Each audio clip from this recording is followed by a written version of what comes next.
entrénenlos.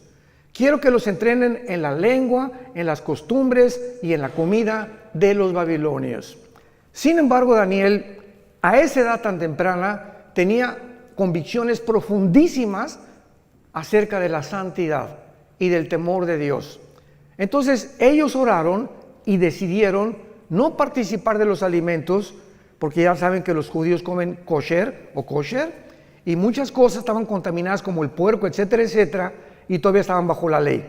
Entonces se negaron a comer esas cosas y le pidieron al guardia de la capitán del rey Nabucodonosor que les perdonara, que les diera la oportunidad de comer puras verduras y puras ensaladas, y que los probara dentro de 2 o 3 meses para que demostraran que iban a tener más salud que todos los demás.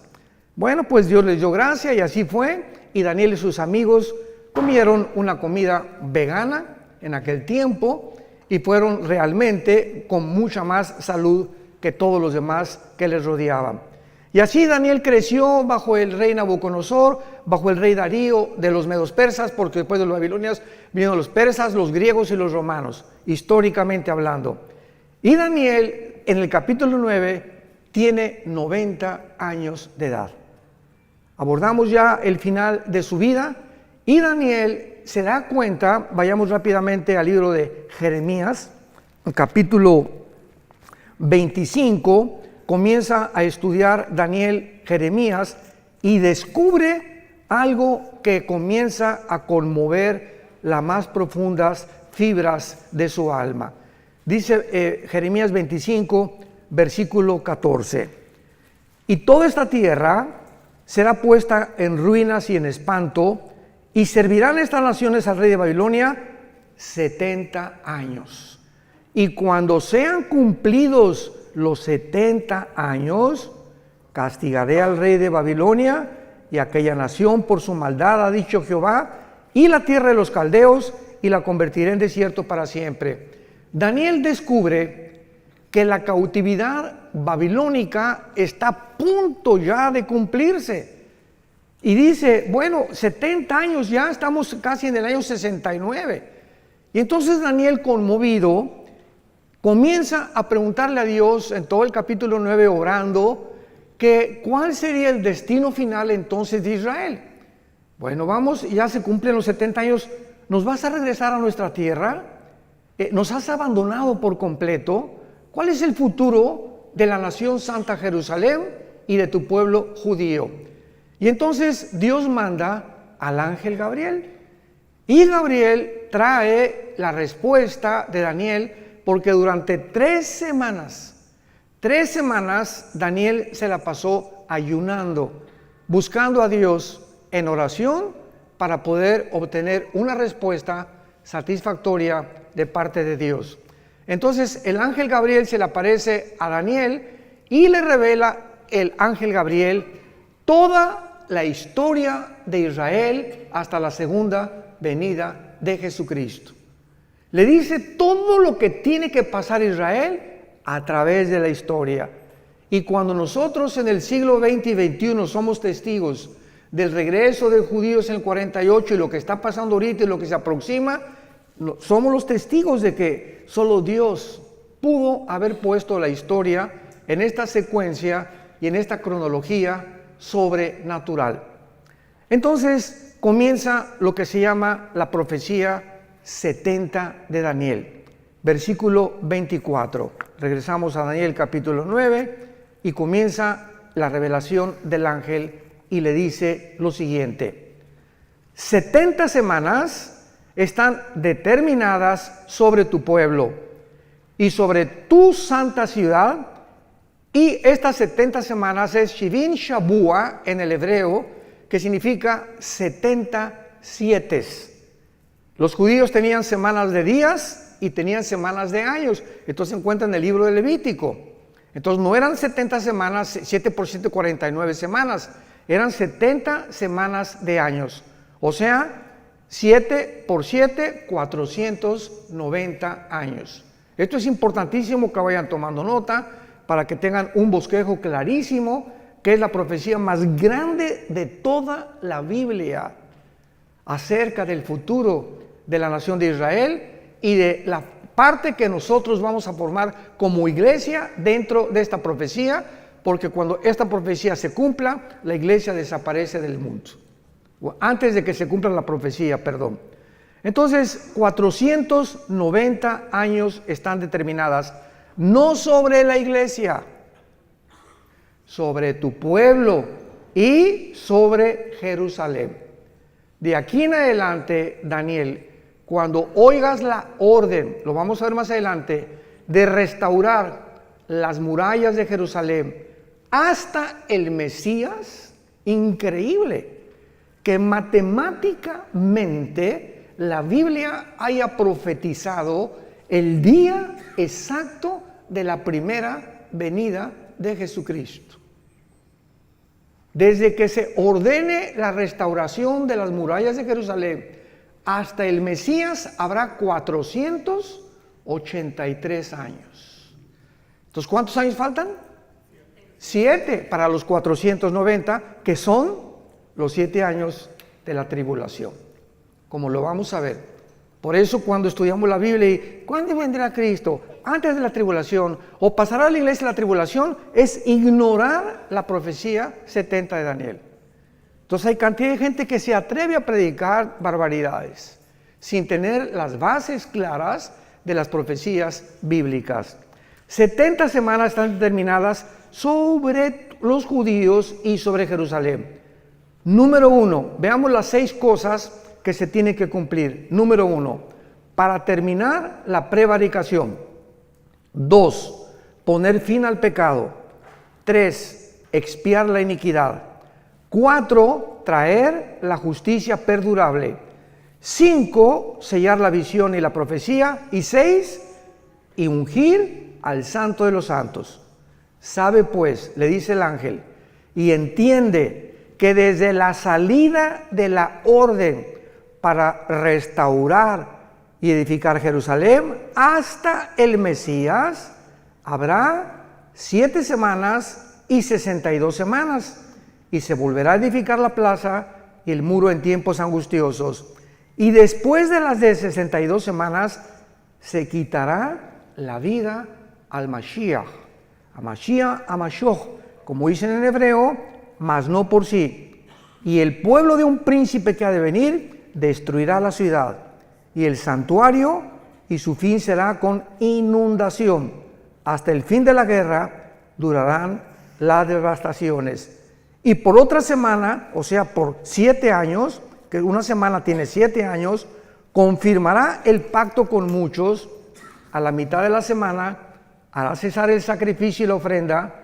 Después, con la muchedumbre de las abominaciones, vendrá el desolador, que es el anticristo. Lo vamos a ver todo esto, hasta que venga la consumación y lo que está determinado se derrame sobre el desolador. Así pues, esta profecía que se conoce como la profecía de las 70 semanas de Daniel es revelada al profeta Daniel para que él pueda conocer claramente qué es lo que Dios tiene destinado para esta nación de Israel. Y esta es la razón por la cual nosotros como cristianos sabemos que después de la guerra del 48 que regresaron ellos, para que esto se cumpliera, Israel tenía que regresar. Si no hubiera regresado Israel en el 48, ninguna profecía de los últimos tiempos, todas relacionadas con la nación de Israel, no se hubieran podido cumplir. Entonces, el hecho que hayan regresado el 14 de mayo del 48 y esta nación se haya convertido en un estado libre, independiente y soberano en un día, el fenómeno ya lo vimos, más grande de la historia, ninguna nación en un día se ha conformado, nos habla que comienza el reloj, la cuenta regresiva de Dios. Ya más adelante veamos que Cristo profetiza, ¿verdad?, la señal de la higuera, que cuando la higuera reverdezca, que es Israel, no pasará una generación sin que esto o estas profecías se cumplan. Muy bien, ahora veamos los detalles punto por punto de esta profecía. 6 cosas le menciona el ángel Gabriel para que se cumplan los 490 años. Número 1, Terminar la transgresión. Hay un grupo, quiero explicar esto, hay un grupo de cristianos, hermanos nuestros, y pues hay algunas perspectivas diferentes en muchos pasajes de la Biblia, no esenciales ni relacionados con la salvación. Por ejemplo, dentro del cristianismo hay cristianos que creen que se pierde la salvación. Y si tú crees que se pierde la salvación y yo no creo que se pierda la salvación, es una doctrina no esencial, aunque va a detener el desarrollo de tu comprensión de muchas cosas, pero nos vamos a ver en el cielo. Finalmente, ¿no? Hay cristianos que creen que todos tienen que hablar en lenguas y otros que no, que el don de lenguas es para ciertas personas. Y si tú sigues creyendo eso, digo, vuelvo a repetirte, ¿no? Vas a tener que algún día recuperar la razón y entender que no es así, porque es clarísima 1 Corintios 12, que Dios reparte en particular como Él quiere, ¿no? Pero nos vamos a ver en el cielo también, de todas maneras. Entonces, hay cristianos que creen que esta profecía ya se cumplió y que dicen, bueno, pero ¿cómo es posible que cuando Cristo muere en la cruz no se haya cumplido la expiación de la iniquidad, la transgresión de Israel, poner fin al pecado, etcétera, etcétera? Porque esto tiene que haberse cumplido cuando Cristo se cumplió para gentiles y judíos. ¿Cuál es el problema o cuál es la razón por la cual hay una parte del cristianismo que interpreta de esta manera esta profecía? Es muy fácil la respuesta. Se llaman o cristianos reformados o dispensacionalistas. Entonces, el dispensacionalismo, la palabra dispensación significa administración o la economía de Dios para poder administrar las diferentes fases de las épocas de toda la Biblia, desde Adán hasta la segunda venida de Cristo. Entonces, estos hermanos enseñan claramente de que Israel ya pasó, que ya Dios no tiene nada que ver con Israel, que llegó a la iglesia y la iglesia tomó el lugar de Israel, y que la iglesia va a reinar y va a vencer el mal antes de que Cristo venga, y que va a haber una gran Argentina para Cristo, no sé cuándo han oído eso, México para Cristo, España para Cristo. La Biblia no habla de ningún avivamiento mundial antes que venga Cristo.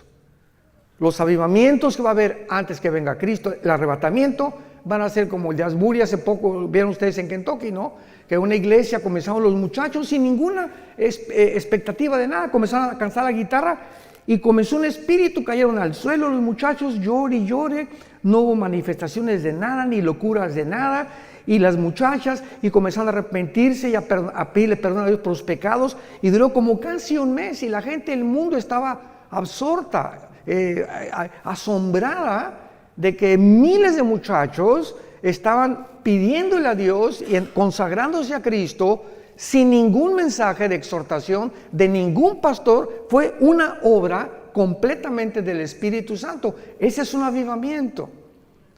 Entonces, así como sucedió ahí, va a suceder en pequeñas iglesias en el mundo.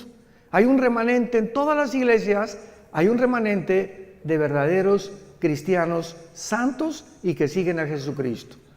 Así como en todas las iglesias del mundo entero, casi la mayoría de los que asisten no son cristianos, personas que nunca se han arrepentido de sus pecados, pero van a la iglesia y diezman y hacen esto y el otro, y vuelvo a repetir, de lunes a viernes viven como el anticristo.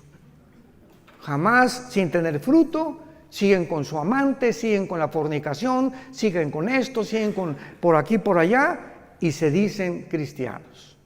Pero esto está escrito, que la maldad tenía que crecer dentro de la iglesia, iba a leudar la vida de muchos cristianos, que iban a ser arrastrados por el mundo, y cuando venga Cristo se quedarán en el arrebatamiento. Y ahí descubrirán que nunca realmente siguieron a Jesús. Muy bien. Entonces, cuando la Biblia dice que se va a terminar la transgresión, Dios no ha terminado con Israel. Siempre que he tenido discusiones en programas de televisión o en entrevistas, le digo a mis hermanos pastores que discuten o que alegan o que tenemos debates, Romanos 9, Romanos 10 y Romanos 11 son 3 capítulos suficientes en el Nuevo Testamento para testificar que Dios no ha acabado con Israel. Cristo rechazó a Israel y están en la banca. Y estamos en el partido, la iglesia, ahorita estamos ahí en el Estadio Azteca jugando. Pero va a tocar el silbatazo el árbitro y vamos a salir todos los que participamos en el juego y la banca va a entrar al partido final, que es Israel en la tribulación. Entonces Dios no ha terminado con Israel. No es cierto que la iglesia haya ocupado el lugar de Israel, porque Israel fue una nación o una entidad completamente diferente. Jehová el Padre era el esposo de Israel. Todo esto es simbólico. La iglesia es la novia de Cristo. Israel nunca fue la novia de Cristo. Israel nunca estuvo en el cuerpo de Cristo. Israel nunca fue enterrada y resucitada y sepultada porque el Mesías no había venido. Entonces nosotros somos completamente diferentes. Y esto lo explica claramente el capítulo 2 y 3 del libro de los Efesios. Que ahora la iglesia, ¿verdad? Que un misterio en el Antiguo Testamento de la iglesia, no existía en el Antiguo Testamento de la iglesia. Ignorar estas verdades y estas doctrinas lleva a muchísimos hermanos a trazar la palabra de verdad chueca. Y con el tiempo, ¿verdad? Pues ya estudiamos un poco más y vamos comprendiendo la palabra de Dios. Entonces, por ejemplo, dice en Zacarías, veamos estas verdades acerca de la conversión final de Israel. Entonces, la muerte de Cristo quita las transgresiones de nosotros, pero Israel le rechazó como Mesías. Y de Cristo en nuestros días, todos los judíos que aceptan al Mesías forman parte de nosotros. Forman parte de la iglesia. Se les llama judíos mesiánicos. ¿Se acuerdan de la barca, el que comenzó a cantar? Era judío y no le dio vergüenza, gloria a Dios. Y enfrente de todos, yo soy judío mesiánico. Creo que Jesús es el Mesías. Y como él se calcula que hay actualmente 185,000 judíos de papá y de mamá, que creen que Jesucristo es el Mesías. Pero finalmente, o sea, es un remanente. Pero esos judíos que se llaman mesiánicos forman parte de la iglesia, porque ahora en la iglesia no hay judío, ni griego, ni gentil, ni español. Ahora somos todos el mismo cuerpo de Cristo. Ya no hay acepción de personas. En el Antiguo Testamento solamente los judíos. En el Nuevo Testamento de todas las nacionalidades del mundo. Pero Dios no ha terminado con Israel. Y vemos en Zacarías 12 de qué forma la Biblia nos muestra claramente que en la segunda venida de Cristo se van a arrepentir. Dice así, Zacarías 12, 10 y 11. Y derramaré, está hablando de todo este pasaje, Zacarías 12, 13 y 14, habla de la segunda venida y del Armagedón y del tiempo del milenio. Derramaré sobre la casa de Israel, dice la Biblia, espíritu de gracia y de oración sobre la casa de David. Sobre la casa de David y sobre los moradores de Catepec, dice. No, ¿verdad? Ni de Toluca. Sobre los moradores de Jerusalén. Espíritu de gracia y oración, y mirarán a mí, a quien traspasaron, y librarán y llorarán como llora por hijo unigénito, afligiéndose por él como quien se aflige por el primogénito. Esto no ha sucedido por el amor de Dios. Y luego si lees Apocalipsis 1, 7 y 8, y mirarán al que traspasaron y llorarán, se vuelve a repetir el apóstol Juan, lo que dice 600 años el apóstol, el profeta Daniel, que cuando Cristo venga, ¿con qué él era el Mesías? Y imagínense nada más la frustración que tendrán, que le negaron, se fueron en contra de él, persiguieron a sus hermanos, nos persiguieron a nosotros, y se encuentran con Jesucristo, es el Mesías. Porque ahorita los judíos ortodoxos, ustedes ven los de negro, que traen como caireles así, con sombrero, todos de negro vestidos, ¿verdad? Caminan así. No pelan a nadie, no se voltean a nadie, son los fariseos, los shabarín del siglo XXI. Así eran los fariseos en el siglo de Cristo. orgullosos, y esto y el otro, y por aquí, por allá, y no tenían empatía por nadie. Una mujer ahí llorando, no le hacían caso, te acercabas a ellos y te miraban así. No han cambiado absolutamente nada. Y ahora que vayamos a Jerusalén, cuando vayamos al muro, vamos a ir al muro de los lamentos, van a verlos a todos ellos, ¿no? Una religiosidad, pero tremenda. Dicen los jóvenes, cañón. Entonces, ahorita Israel tiene dos espíritus. El espíritu de una religiosidad asfixiante y un libertinaje sexual como jamás había existido. Tel Aviv, capital de los gays del mundo entero.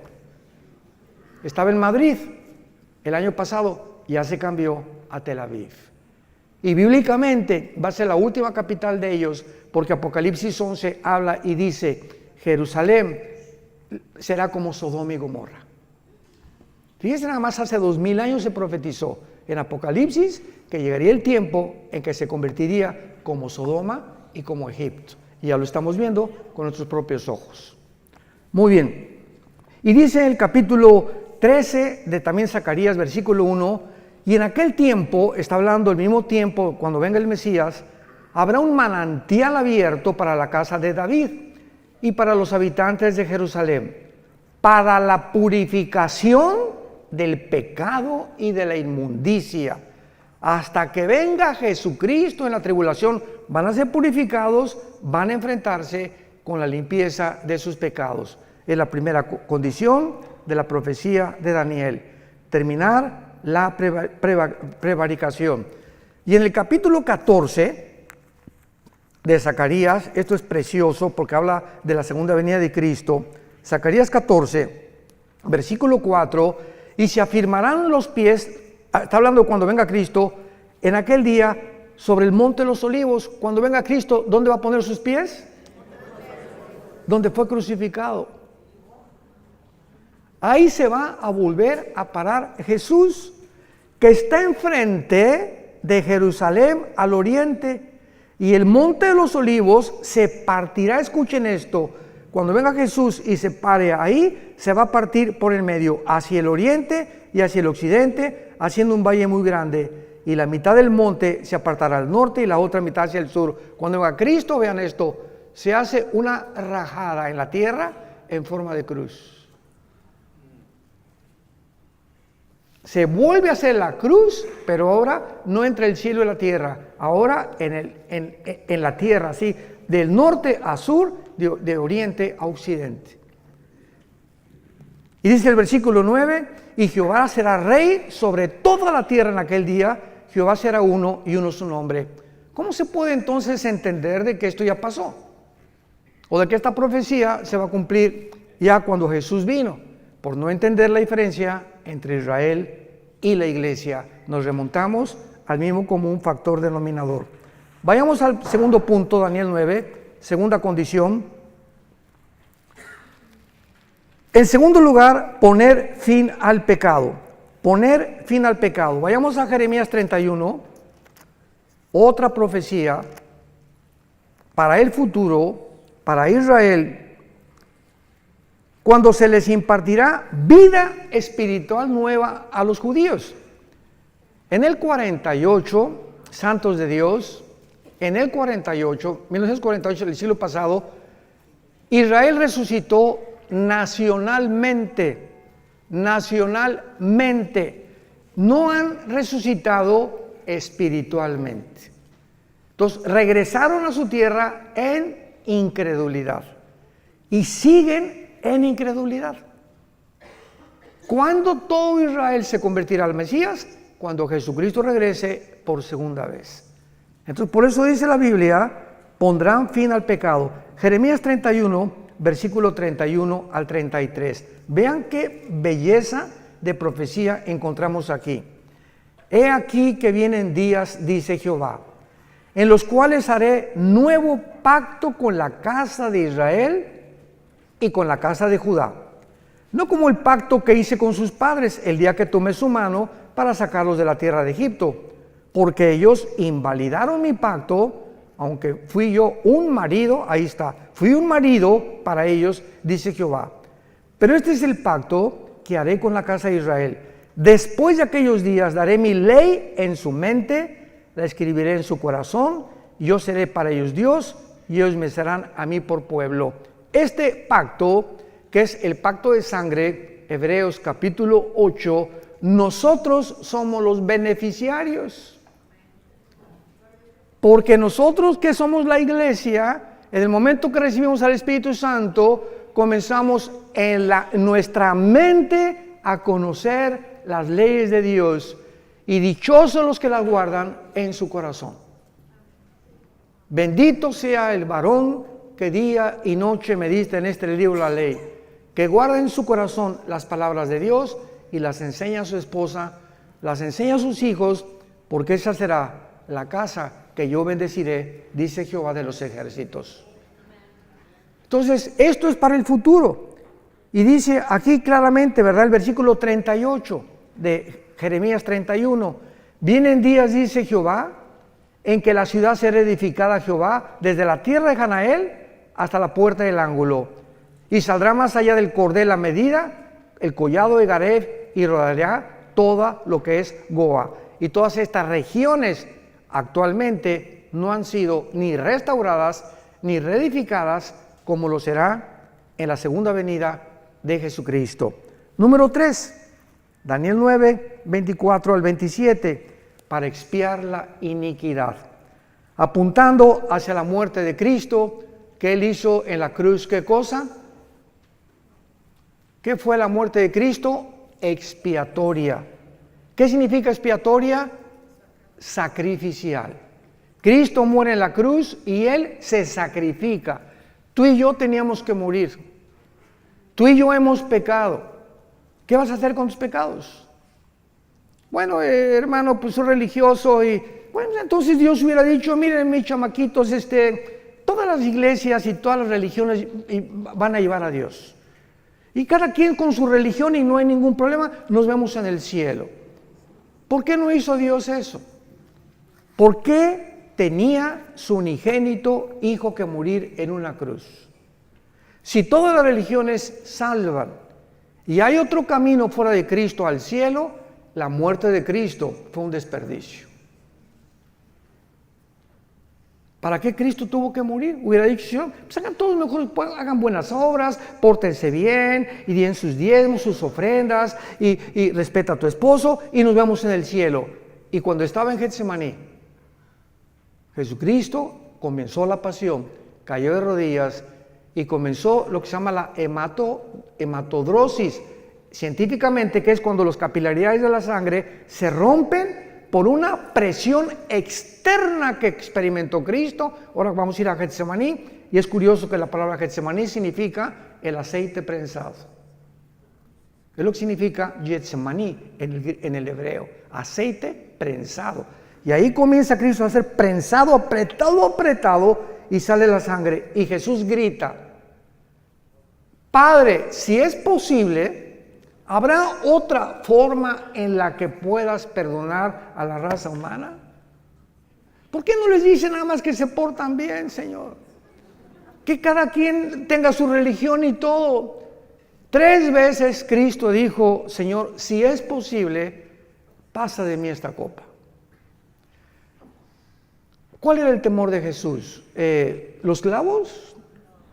El látigo de 7 colas de los romanos que se enrollaba en el cuerpo de la víctima, le daba como 4 o 5 vueltas y tenían puntas de hueso y de hierro, las puntas de los látigos romanos, y cuando el soldado jalaba el látigo, desgajaba todos los tejidos subcutáneos de la espalda y del pecho. Entonces, después de los 39, porque la ley judía decía que no podían ser más de 40 latigazos, entonces le dieron 39. Cuando Cristo termina de flagelarlo, Cristo no tenía piel ni aquí, no tenía piel en la espalda. Y sobre eso le ponen un manto que se le pega como una hora de aquí a la cruz, y cuando llega a la cruz le arrancan el manto para toda la piel que le quedaba, y así con esa espalda despellejada y sin ninguna protección, lo acuestan en un madero.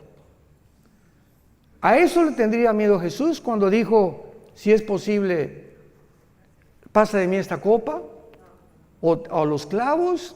¿Cuál era la razón por la cual Cristo sudó sangre y le dijo a su Padre: Padre, no hay otra manera en tu inmensa sabiduría en la que la raza humana pueda ser rescatada y liberada del pecado? Cristo sufrió y experimentó en la cruz lo más terrible que pudo haber sucedido físicamente. En la cruz el Padre abandonó al Hijo. Elí, Elí, lama sabactani, gritó en arameo: Dios mío, ¿por qué me has desamparado? Algo sucedió misterioso en la cruz, que el Padre deja al Hijo solo. Nunca en toda la eternidad había sucedido esto, que el Padre se separara de su Hijo. Y el Hijo, en ese momento, cuando nuestros pecados, tus pecados y mis pecados, fueron puestos en el cuerpo de Cristo, el Padre no podía estar en Él, no podía siquiera estar junto a Él. Y ahí lo dejó que llevara los pecados y que muriera en la cruz completamente abandonado. Sin embargo, ¿saben por qué lo hizo? Al Hijo no lo perdonó para perdonarnos a nosotros. Lo que Él pagó y lo que nosotros merecíamos, lo puso sobre su Hijo. Y a nosotros sí nos perdonó. Y estará con nosotros para siempre, porque de tal manera. ¿Ya entiendes ahora el versículo Juan 3:16? Porque de tal manera. No hay otras palabras del Espíritu Santo, de tal manera. No se puede pronunciar lo que sucedió. De tal manera nos amó Dios. Tan grande, no hay palabras para escribir, que Dios amó al mundo, que nos dio a su Hijo unigénito. Para que cualquiera de ustedes que crea en Él no se pierda, mas tenga la vida eterna. Y Dios muestra su amor para con nosotros en que, siendo pecadores, o sea, ahí está el chanclas y el pitirijas, cuijas, borracho, un homosexual, una lesbiana, borracho, parrandero y jugador. Y vean ustedes, esta es la cruz. Y aquí está el pitirijas y el chanclas, ¿verdad? ¿Y cuál es el pensamiento de nosotros? Es que la adúltera, aquí está la mujer adúltera, el hombre adúltero, el hombre misógino, llámale como quieras al ser humano. Y el ser humano piensa que antes de acercarse a Dios, tenemos que dejar de ser borrachos, tengo que dejar de ser adúltero, tengo que dejar de ser alcohol. Tenemos que dejar de pecar y entonces venimos a Dios y nos acepta. Y la Biblia dice: ven cómo estás. ¿Eres homosexual? ¿Eres borracho? ¿Eres un adúltero? ¿Tienes 3 amantes? ¿Has hecho 8 abortos? ¿El pitirijas cuántas muertes? Señor, he matado a 30 personas. Así como estás con toda la mugre y los pecados que tengas, ven a la cruz y cree lo que hice yo por ti. Y cuando yo entre a tu vida, te limpio de todo y todo tu pasado es borrado completamente. Y te daré el poder ahí mismo en la cruz para que comiences una vida nueva.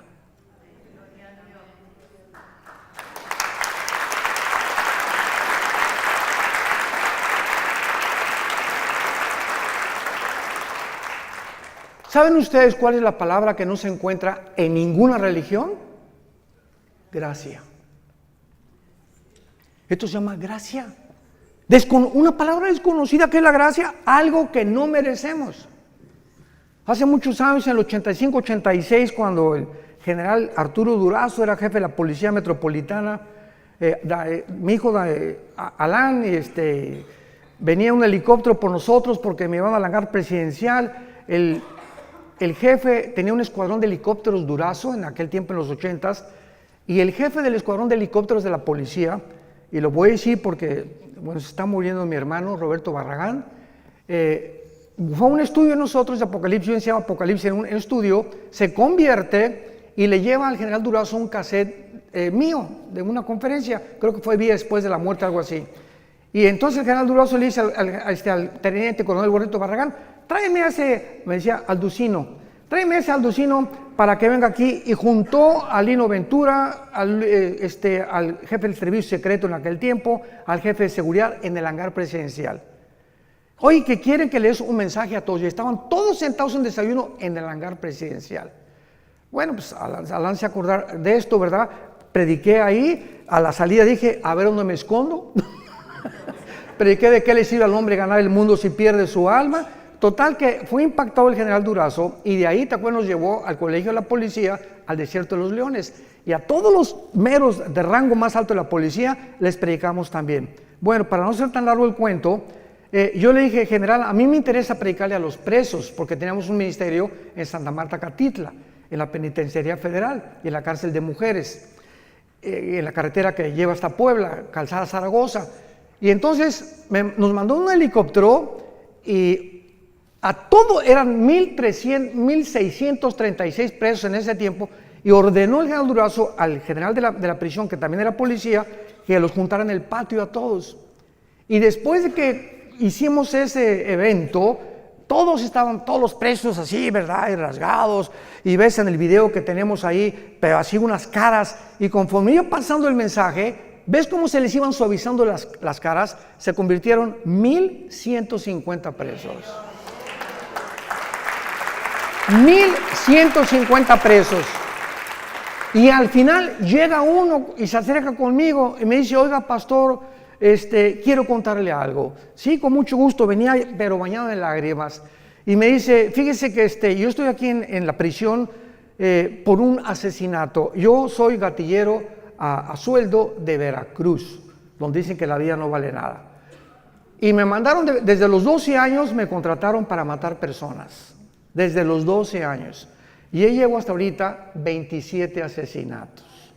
Vine hace algunos meses a México comisionado para matar a un político y en el periférico se me atravesó alguien, saqué la 38 y lo maté. Por ese asesinato me agarraron y estoy aquí en la cárcel, no por los otros 27 que yo debo. ¿Usted cree que Dios me puede perdonar? Y le dije, si tus pecados fueren como el carbón, como la blanca lana, vendrán a ser. Eres hijo de Dios y todo tu pasado está borrado. ¿Y saben qué es lo que pasa? Que los fariseos dicen, ay sí, qué fácil. No, pues ¿sabes una cosa? Contéstale, no fue así de fácil. Al Hijo de Dios le costó su vida en una cruz.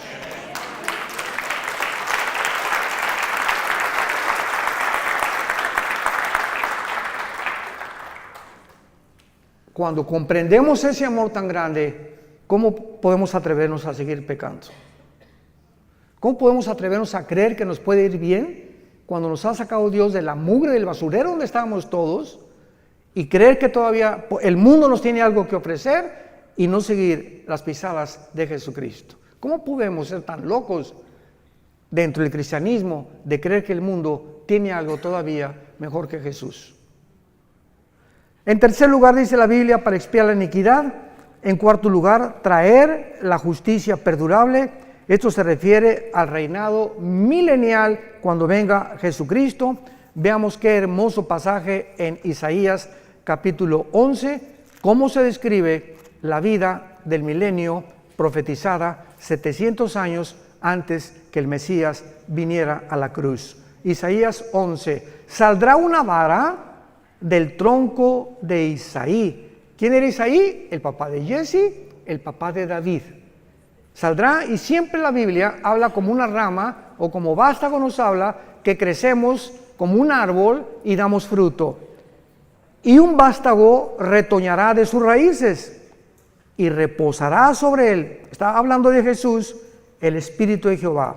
1, 2, Espíritu de sabiduría, inteligencia, consejo, poder, conocimiento y temor de Jehová. Son las 7 manifestaciones del Espíritu Santo. Y la única persona que ha tenido estas 7 manifestaciones ha sido Jesucristo. Por allá tú tienes una, el otro tiene 2, el otro tiene 3, etcétera, etcétera. Pero sobre él estaba toda la deidad de Dios. Jesucristo era 100% hombre y 100% divino. Así que en él reposaba todo completamente, no le hacía falta nada. ¿Cómo le iba a hacer falta algo si él mismo era Dios? Y luego dice en el versículo 6, morará el lobo con el cordero, el leopardo con el cabrito se acostará, el becerro y el león y la bestia doméstica andarán juntos, y un niño los pastoreará. La vaca y la osa pasarán, sus crías se echarán juntas, y el león, como el buey, comerá paja. Y el niño de pecho jugará sobre la cueva del áspid, y el recién destetado extenderá su mano sobre la caverna de la víbora. No harán mal ni dañarán en todo mi santo monte, porque la tierra será llena del conocimiento de Jehová, como las aguas cubren el mar. ¿Cuándo será esto? Cuando regrese Jesucristo y reinemos con Él 1000 años en este mundo. Verán las serpientes jugando con los niños recién nacidos, el león jugando con un corderito, una osa con una vaca no se la va a comer porque se perderá la ferocidad. Las espinas no tendrán, las rosas no tendrán espinas, los alimentos, los reptiles y las arañas no tendrán veneno. ¿Cuándo fue esta infección de la creación? Pongan atención. Aquí están Adán y Eva, rodeados de rosas sin espinas, leones que no muerden, tigres que no muerden, osas que no muerden, rodeados de una creación perfecta. El momento en que esta pareja o la primer representante de nosotros desobedecen a Dios, cuando fueron creados Adán y Eva, tenían un ADN, el ácido desoxirribonucleico, que está en cada una de las células, al 100%. Tenían un conocimiento impresionante de Dios. Eran perfectos. Y en el momento que pecan ellos, se reduce nuestra ADN casi un 90%. Decía Alberto Einstein que él creía que aproximadamente el ser humano tiene una capacidad intelectual, o el IQ, como le llaman, el coeficiente intelectual, desarrollado hasta un 8 y muy difícil un 10%. Imagínense la cantidad de información que perdimos por el pecado. Pero lo interesante es lo siguiente: el momento que pecan, en ese momento la genética y la ecología de lo que los rodeaba, de la creación, se infecta también. El hombre tiene la capacidad, con su maldad, de infectar su medio ambiente. Y en ese momento la genética de las plantas cambian, la genética de los animales cambian, pues se vuelven feroces, comienzan veneno, etcétera, etcétera. Todo a nuestro alrededor comienza a echarse a perder por causa del pecado humano.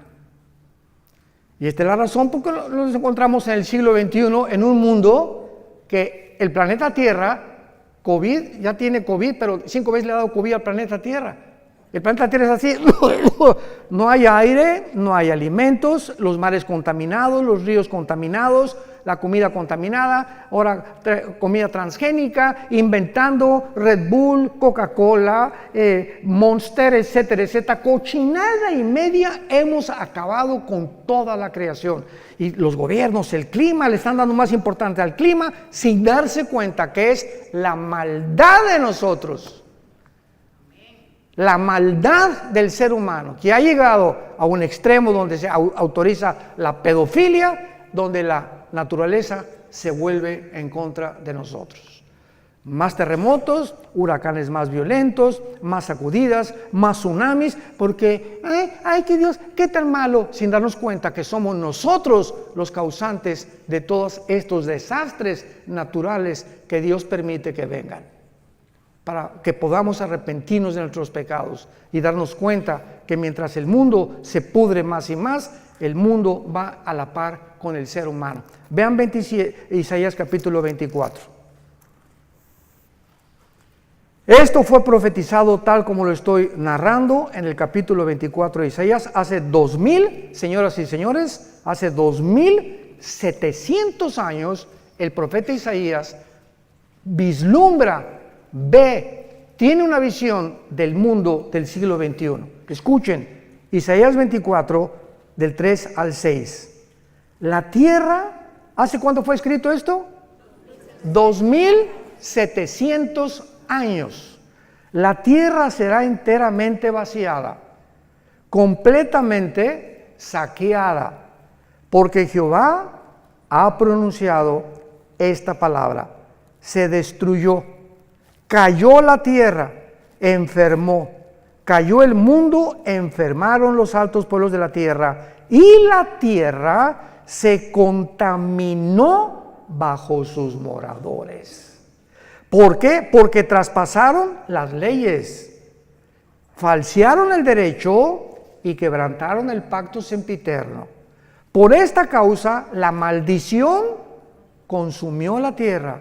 Sus moradores fueron asolados. Por esta causa fueron consumidos los habitantes de la tierra y disminuyeron los hombres. Versículo 19, será quebrantado la tierra, desmenuzada enteramente. De gran manera la tierra será conmovida. Temblará la tierra como un ebrio, será removida como una choza y se agravará sobre ella su pecado y caerá, y nunca más se levantará. Acontecerá en aquel día que Jehová castigará al ejército de los cielos en lo alto y a los reyes de la tierra sobre la tierra.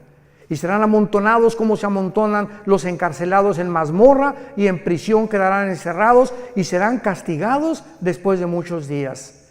La luna se avergonzará, el sol se confundirá cuando Jehová de los ejércitos reine en el monte de Sión y de Jerusalén, y delante de sus ancianos sea glorioso. 3 razones se mencionan por los cuales el mundo caería. Número 1, hemos falseado el derecho. Cuando Dios nos creó, marcó una línea y dice el Señor, no cruces esa línea, no cruces el alto. Cuando se prenda la luz amarilla, detente, porque si te pasa la luz amarilla, tienes probabilidades de causar un accidente, lastimarte tú y tu familia. De la misma forma, hay leyes espirituales. Nunca tengas sexo fuera del matrimonio. No cometerás inmoralidad. No desearás la mujer de tu prójimo. No fornicarás. No cometerás adulterio. El sexo fue diseñado dentro de la dimensión del matrimonio, nada más. Nunca fuera del matrimonio. Respeta a tus hijos, enseña a tus amigos. Y estas líneas de la ética y de la moral las hemos traspasado como nunca en el siglo XXI, donde nos atrevemos a decir que hay más de 2 géneros y autorizar la pedofilia y bueno, tantas cosas que estamos viendo a nuestro alrededor. Hemos falseado el derecho. Número 2, dice la Biblia, quebrantaron el pacto sempiterno. ¿Cuál es el pacto sempiterno? El matrimonio. Es la institución más santa, más sagrada que existe desde el principio de la Biblia hasta el final de la Biblia. El matrimonio es la base, el bastión de toda sociedad. Matrimonios deshechos y perseguidos, la sociedad se tiene que desmoronar, como lo estamos viendo actualmente alrededor del mundo. Divorcios al por mayor. ¿Por qué? Por una ignorancia impresionante. El hombre no sabe cómo tratar a la mujer, y mujeres pues como Elizabeth Taylor, 9 maridos, la chulis. La mujer más bonita del siglo XX, 9 maridos. ¿Por qué? Porque pues Pepe no me gustó, Jorge no me cumplió el carro que yo quería, y Calandrio tampoco me hizo esto, y el otro no me hace los huevos como lo hacía mi mamá, y busque. En los hombres la felicidad. Ahí está la mujer samaritana, 5 maridos, ¿se acuerdan? Llevaba 5 maridos la pobrecita, buscando y creyendo que un hombre u otro mejor matrimonio, otra mujer, te va a hacer feliz. ¡Qué cosa tan tonta del ser humano! Se calculan los psicólogos que el segundo matrimonio es peor y el tercero es peor todavía cuando hay adulterio y cuando lo hiciste por adulterio. ¿Cómo te puede ir bien en la vida de esa manera?